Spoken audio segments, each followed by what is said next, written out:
Shamshabad airport కు మరోసారి bomb బెదిరింపు మెయిల్ వచ్చింది. జాస్పర్ పక్టార్ అనే అమెరికాకు చెందిన వ్యక్తి బెదిరింపు మెయిల్ చేసినట్టుగా అధికారులు గుర్తించారు. శంషాబాద్ నుంచి అమెరికాకు వెళ్లే విమానాల్లో బాంబు ఉందని, టేకాఫ్ అయిన 10 నిమిషాల్లోనే ఆ బాంబును పేలుస్తానంటూ బెదిరించాడు. ఆ వ్యక్తి బాంబు పేలవద్దంటే $1 మిలియన్ ఇవ్వాలని డిమాండ్ చేశాడు. ఎయిర్పోర్ట్ అధికారులు అప్రమత్తమయ్యారు. సెక్యూరిటీ అధికారులు తనిఖీలను ముమ్మరం చేశారు.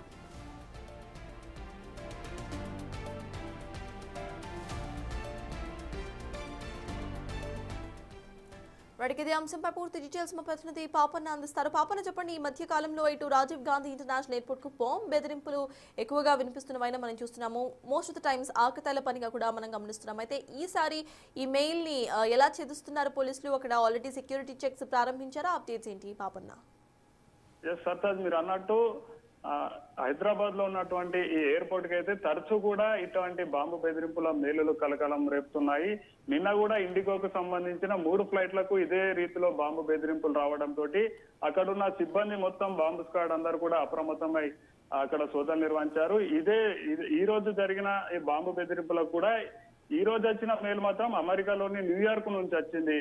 సర్తాజ్, న్యూయార్క్ లో ఉన్న జస్పర్ పకాట్ అనే వ్యక్తి ఆ ఫ్లైట్ టేకాఫ్ అయిన 10 నిమిషాల్లో బాంబు పేలే అవకాశం ఉంది. ఈ బాంబు పేలద్దంటే ఆ రిమోట్ కంట్రోల్ పూర్తిగా నా దగ్గర ఉంది, ఆ బాంబు వ్యవస్థ అంతా నా దగ్గర ఉంది, దీనికి సంబంధించి $1 మిలియన్ రూపాయలైతే నాకు ఇవ్వాలి, డబ్బులు నాకు ఇవ్వాలన్నట్టు కూడా బెదిరింపు తోటి మెయిల్ చేశాడు. అయితే వెంటనే అప్రమత్తమైన CISF తో పాటు అక్కడ ఉన్న బాంబ్ స్క్వాడ్లు అయితే ఏదైతే హైదరాబాద్ నుంచి అమెరికా వెళ్తున్న విమానాన్ని పూర్తిగా కూడా సోదాలు నిర్వహించారు. బాంబు స్క్వాడ్ తో పాటు CISF సిబ్బంది అందరూ కూడా ఆ లగేజ్ ను, అదేవిధంగా ప్రయాణికులందరినీ కూడా ఐసోలేట్ చేసి వారి దగ్గర ఉన్న లగేజ్ ను పూర్తిగా కూడా స్కాన్ చేసి ఒక్కొక్కరినిగా ఎక్కించే ప్రయత్నం చేస్తున్నారు సర్తాజ్. అయితే ఇప్పటికే ఇండిగో రద్దు విషయంతో ప్రయాణికులందరూ విసిగిపోయి ఉన్నారు. అదే సమయంలో ఇలాంటి బాంబు బెదిరింపులు తరచుగా రావడంతో హైదరాబాద్ ఎయిర్పోర్ట్ కున్న క్రెడిబిలిటీ తగ్గుతున్నట్టు కూడా ప్రయాణికులు చెప్తున్నారు సర్తాజ్.